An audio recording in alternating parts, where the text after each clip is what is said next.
Hi everyone, in front of me I've got Nokia 105 and let me share with you how to change date and time on this device.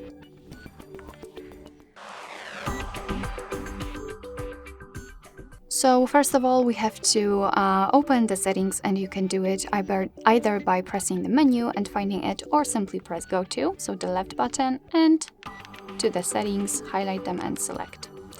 Now we have to scroll down to find time settings, then select, and as you can see here we've got some options which we can customize. So let's start with the clock. Let's simply select it, and we have to press set the time.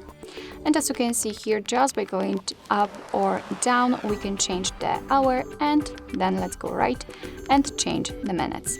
Let's confirm it with OK, and the time has been set.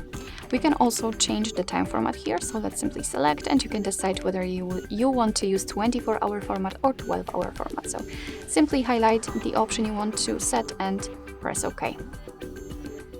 Then we have to go back and we can customize the date settings. So let's select, and the same situation, just by going down or up you can set the day.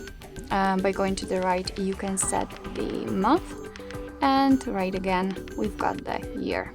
Let's confirm it with OK. Under it we've got the display of time and date. You can decide whether you want to show the clock or hide it, or if you want to automatically update the date and time. It's up to you. Alright, so that will be all. Thank you so much for watching. I hope that this video was helpful, and if it was, please hit the subscribe button and leave the thumbs up.